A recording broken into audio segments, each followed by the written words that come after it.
नमस्कार मित्रों, पंडित चंद्रेश कौशिक। हमारी सीरीज चली एपिसोड नंबर 22 की, जिसमें हम बात कर रहे हैं भृगु संहिता की। भृगु संहिता के अंतर्गत आज हम बात करने जा रहे हैं सिंह लग्न के अष्टम भाव में केतु स्थित हो तो उसके क्या फलादेश होंगे।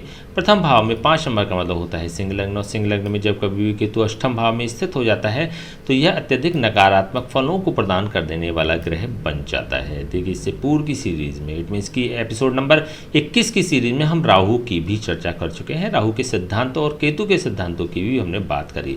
राहु और केतु के दोनों के सिद्धांत एक ही होते हैं, तो इस वाली वीडियो में हम सिद्धांतों की बात नहीं करेंगे, डायरेक्टली फलादेशों पर ही चर्चा करेंगे।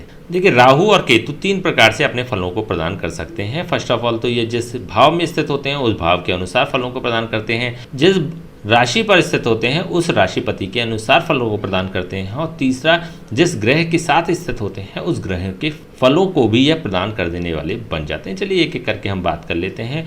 फर्स्ट ऑफ ऑल तो यह अष्टम भाव के फलों को प्रदान करने वाला हो जाएगा, क्योंकि अष्टम भाव में स्थित हो रहा है। अष्टम भाव होता है दुख, विपत्ति और परेशानियों का कारक भाव, पीड़ाओं का कारक भाव, समस्याओं का कारक भाव और रुकावटों का भी कारक भाव। तो अपनी भोग दशा के दौरान ऐसा केतु व्यक्ति को दुख, विपत्ति, परेशानी, रुकावट और समस्याएं प्रदान कर देने वाला बन जाता है, पीड़ाएं प्रदान कर देने वाला बन जाता है। केतु यहाँ पर गुरु की राशि में भी स्थित हो रहा है। गुरु कुंडली में जैसा भी रिएक्ट करता है वैसा ही केतु भी फलों को प्रदान कर देने वाला यहाँ पर बन जाएगा। मान लीजिए गुरु शुभ भाव में स्थित है तो केतु भी शुभ फलों को प्रदान करेगा। यदि गुरु नकारात्मक भावों में स्थित हो रहा है तो केतु भी नकारात्मक ही फलों को प्रदान करने वाला बन जाएगा। मान लीजिए गुरु प्रथम भाव में स्थित हो रहा है तो ऐसे में केतु अपनी भोग दशा के दौरान लग्न को भी डायरेक्टली पीड़ित कर देने वाला बन जाएगा। कुछ इसकी नकारात्मकता समाप्त होती है।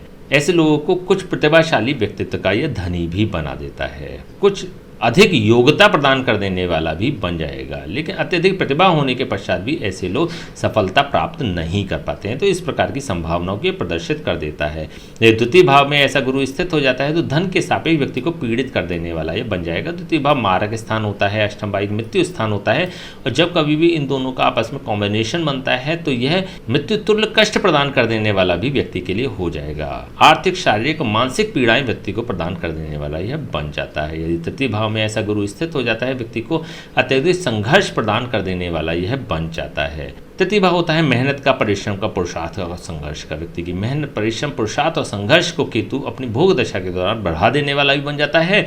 ऐसे लोगों को अपनी मेहनत का आउटपुट भी प्राप्त नहीं हो पाता है। अत्यधिक मेहनत, परिश्रम, संघर्ष करने के पश्चात भी ऐसे लोगों को शुभ फलों की प्राप्ति कराने वाला केतु नहीं बन पाता है। ये चतुर्भाव में ऐसा गुरु स्थित हो जाता है तो ऐसी स्थिति में अपनी भोग दशा के दौरान ऐसा गुरु वाहन, भूमि और भवन से कुछ पीड़ित कर देने वाला भी हो जाएगा, और वाहन, भूमि और भवन को प्रदान कर देने वाला भी केतु अपनी भोग दशा के दौरान हो जाता है। लेकिन संभावना ऐसी रहती है कि सेकंड हैंड वाहन व्यक्ति को प्राप्त हो, या फिर विवादित भूमि व्यक्ति को प्राप्त हो, या विवादित घर व्यक्ति को प्राप्त हो, तो इस प्रकार की स्थितियों को यह उत्पन्न कर देने वाला बन जाता है। यदि पंचम भाव में ऐसा गुरु स्थित हो जाता है तो ऐसी स्थिति में संतान को भी यह पीड़ित कर देने वाला बन जाएगा। संतान देरी से हो सकती है, प्रथम संतान मिसकैरेज हो सकती है, संतान होने के पश्चात भी रोग प्रदान कर देने वाला भी संतान को हो सकता है। यदि षष्ठम भाव में नीच का होकर गुरु स्थित हो जाता है तो यहाँ पर तो यह अत्यंत विध्वंसकारी परिणाम भी व्यक्ति को प्रदान कर देने वाला बन जाता है। रोग, ऋण और शत्रुओं से व्यक्ति को पीड़ित कर देने वाला केतु अपनी भोग दशा के दौरान हो जाएगा। इवन ऐसे लोग रोग, ऋण और शत्रुओं से पीड़ित होकर अत्यधिक कष्ट भी प्राप्त करते हैं, विशेष कष्ट प्राप्त करते हैं। यदि सप्तम भाव में ऐसा गुरु स्थित हो जाता है तो जीवन साथी को यह पीड़ित कर देने वाला बन जाएगा। जीवन साथी को दुख, विपत्ति, परेशानियां प्रदान कर देने वाला बन जाता है। जीवन साथी के कार्य में रुकावटें लाने वाला भी यह बन जाएगा। यदि अष्टम भाव में स्वग्रही होकर गुरु स्थित हो जाता है तो यहाँ पर भी यह नकारात्मक ही फलों को प्रदान करने वाला बन जाएगा। किंतु अपनी भोग दशा के दौरान व्यक्ति को पाइल से संबंधित समस्या प्रदान कर सकता है, फिशर की समस्या प्रदान कर सकता है, यूट्रस, किडनी अथवा प्रोस्टेट से संबंधित समस्याएं भी प्रदान कर सकता है। महिलाओं में यूट्रस की भी समस्या हो सकती है। यदि नवम भाव में ऐसा गुरु स्थित हो जाता है तो ऐसी स्थिति में केतु अपनी भोग दशा के दौरान व्यक्ति को नवाचार करा देने वाला भी बन जाता है। नए कार्य की शुरुआत कराने वाला भी यह बन जाता है, नए कार्य कराने वाला भी यह हो जाता है, लेकिन उन कार्यों से व्यक्ति को विशेष लाभ प्राप्त नहीं हो पाएंगे। यदि दशम भाव में गुरु स्थित हो जाता है तो ऐसी स्थिति में केतु अपनी भोग दशा के दौरान दशम भाव से भी संबंधित व्यक्ति को पीड़ाएं प्रदान कर देने वाला हो जाएगा। कर्म क्षेत्र में कुछ स्ट्रगल प्रदान कर देने वाला भी यह हो जाता है। कुछ परिवर्तन का कारक भी बन जाता है। व्यक्ति को अपने शहर से बाहर जाकर कार्य करना पड़ सकता है, अपने ऑफिस में अपनी डेजिग्नेशन को बदल के कार्य करना पड़ सकता है, जो कि उसके लिए फ्रूटफुल नहीं होती, लाभदायक नहीं होती। एकादश भाव में जब कभी भी गुरु स्थित हो जाता है तो ऐसी स्थिति में व्यक्ति को लाभान्वित कर देने वाला केतु अपनी भोग दशा के दौरान हो जाएगा। अचानक धन लाभ कराने की योग प्रदान कर देने वाला भी ऐसा केतु अपनी भोग दशा के दौरान हो जाता है। यदि द्वादश भाव में ऐसा गुरु स्थित हो जाता है और उच्च का होकर स्थित हो जाता है तो बाहरी क्षेत्रों से व्यक्ति को उच्च लाभ प्रदान कर देने वाला भी ऐसा केतु अपनी भोग दशा के दौरान हो जाएगा। यात्राओं से ऐसे लोगों को लाभ प्राप्त हो सकता है। अपने शहर से बाहर, अपने प्रदेश से बाहर, अपने देश से बाहर जाकर भी ये ऐसे लोग उच्च प्रदर्शन करने वाले भी बन जाते हैं, लाभ प्राप्त करने वाले भी हो जाते हैं। केतु अपनी भोग दशा के दौरान व्यक्ति को विदेशी भाषा, विदेशी करेंसी से भी लाभ प्रदान कर सकता है, एमएनसी कंपनी से भी लाभान्वित कर सकता है। मान लीजिए यहाँ पर केतु के साथ कोई अन्य ग्रह युति संबंध बनाकर बैठ जाता है तो फिर क्या होगा, गुरु की बात हम कर ही चुके हैं। मान लीजिए यहाँ पर सूर्य स्थित हो जाता है तो सूर्य यहाँ पर प्रथम भाव का स्वामी होकर जब कभी अष्टम भाव में आ जाएगा तो अत्यधिक नकारात्मक फलों को प्रदान कर देने वाला हो जाता है। व्यक्ति के संपूर्ण जीवन को ही स्पॉइल कर देने वाला ऐसा केतु अपनी भोग दशा के दौरान हो जाता है। ओवरऑल यदि देखते हैं तो ऐसे लोग अपने जीवन में बेहतर नहीं कर पाते, उच्च कार्य नहीं कर पाते, उच्च सफलताओं को हासिल नहीं कर पाते हैं। यदि चंद्रमा स्थित हो जाता है, चंद्रमा यहाँ पर द्वादश भाव का स्वामी होकर जब केतु के साथ स्थित हो जाता है तो यह चंद्र ग्रहण नामक योग का निर्माण करने वाला हो जाएगा। व्यक्ति को विशेष रूप से स्ट्रेस, टेंशन, एंजाइटी प्रदान करने वाला बन जाता है, डिप्रेशन प्रदान करने वाला बन जाता है, धन का नुकसान करा देने वाला बन जाता है। ओवरऑल बहुत स्पॉइल स्थितियों को उत्पन्न कर देने वाला यह बन जाता है। यदि मंगल स्थित हो जाता है तो मंगल यहाँ पर राजयोग कारक ग्रह हो रहा है। जब कभी भी ये अष्टम भाव में स्थित हो जाएगा तो पहली बात तो मंगल का ही राजयोग भंग हो जाएगा। केतु के साथ जो अष्टम भाव में स्थित हो जाता है तो पीड़ाएं ही प्रदान कर देने वाला हो जाता है।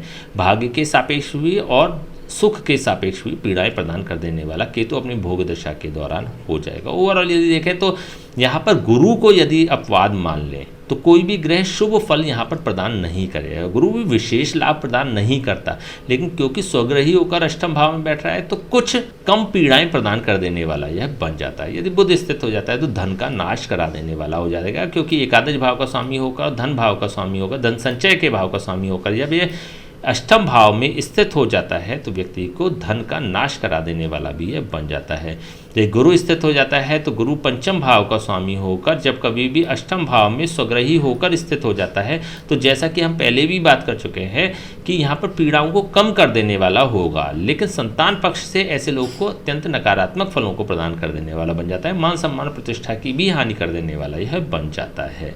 ऐसे लोग अपने नाम का, अपने फेम का लाभ प्राप्त नहीं कर पाते हैं। यदि शुक्र स्थित हो जाता है तो शुक्र यहाँ पर दशम भाव का स्वामी हो रहा है, तृतीय भाव का स्वामी हो रहा है। प्रोफेशनल लाइफ में व्यक्ति को अत्यधिक पीड़ाएं प्रदान कर देने वाला बन जाता है। प्रोफेशनल लाइफ में व्यक्ति को नकारात्मक फलों को प्रदान कर देने वाला बन जाता है। यदि शनि स्थित हो जाता है तो शनि यहाँ पर षष्ठम भाव और सप्तम भाव का स्वामी होकर, दो नकारात्मक भावों का स्वामी होकर जब यह तीसरे नकारात्मक भाव में स्थित होता है तो अत्यंत विध्वंसकारी परिणाम व्यक्ति को प्रदान कर देने वाला बन जाता है। रोग, ऋण और शत्रुओं से पीड़ित कर देने वाला हो जाता है। मृत्यु तुल्य कष्ट प्रदान कर देने वाला हो जाता है। जीवन साथी से पीड़ाएं प्रदान कर देने वाला हो जाता है। नौकरी में समस्याएं प्रदान कर देने वाला हो जाता है। ओवरऑल हर प्रकार की समस्याएं व्यक्ति को केतु की भोग दशा के दौरान प्राप्त होने लगती है। तो यहाँ पर विशेष रूप से जब कभी शनि स्थित हो जाता है तो अत्यंत नकारात्मक फलों को यह प्रदान करेगा। चलिए बात कर लेते हैं इसके उपाय, क्या उपाय हो सकते हैं। फर्स्ट ऑफ ऑल तो आपको ये देखना होगा केतु जिस राशि पर स्थित है उसके स्वामी की क्या स्थिति है। इट मीन्स कि गुरु यहाँ पर कैसे रिएक्ट कर रहा है। हमारी प्लेलिस्ट में जाकर गुरु से संबंधित आपको फलादेशों को देख लेना चाहिए। गुरु पर हमने 144 वीडियो आपको प्रदान किए हैं। मेष लग्न के विभिन्न भावों में गुरु की स्थिति पर भी हमने 12 वीडियो तैयार किए हैं। उस वीडियो को देखिएगा, उसमें अपने फलादेशों को समझिएगा, आवश्यकता होने पर उसके उपाय भी कर लें। उसी वीडियो के अंत में आपको उपाय भी मिल जाएंगे। तत्पश्चात आपको यह देखना है केतु के साथ कोई अन्य ग्रह युति संबंध बनाकर तो नहीं बैठा है। यदि कोई अन्य ग्रह बैठा हुआ है तो फिर आपको उसके भी उपायों को कर लेना चाहिए। उसके भी उपाय आपको हमारे चैनल की प्लेलिस्ट में मिल जाएंगे। देखिए, सूर्य से लेकर राहु तक प्रत्येक ग्रह पर 144 वीडियो तैयार करके हमने आप तक पहुंचाए हैं। तो हमारी प्लेलिस्ट में जाकर आप संबंधित वीडियो को देखिएगा। प्रत्येक वीडियो के अंत में आपको उपाय भी मिल जाएंगे, उन उपायों को कर लीजिएगा। तत्पश्चात आपको केतु का उपाय करना है। इससे पूर्व ही यदि आप केतु का उपाय करेंगे तो वो उपाय आपके लिए कार्य नहीं करेगा। केतु के लिए बुधवार से प्रारंभ करें। अपनी थाली में से एक रोटी निकालकर अलग रख दें। भोजन करने के पश्चात वह कुत्ते को प्रदान कर दें। ऐसा आपको प्रतिदिन करना है। यदि आप ऐसे कार्य को प्रतिदिन करने लगते हैं तो फिर केतु आपके लिए अत्यंत शुभ फलों को प्रदान कर देने वाला यहाँ पर बन जाएगा। ठीक है, तो चलिए आज हम बात करें सिंह लग्न के अष्टम भाव में ये केतु स्थित हो तो उसके क्या फलादेश होंगे। नेक्स्ट वीडियो हम बात करेंगे सिंह लग्न के नवम भाव में ये केतु स्थित हो तो उसके क्या फलादेश होंगे। तब तक के लिए हमें आज्ञा दीजिए। नमस्कार।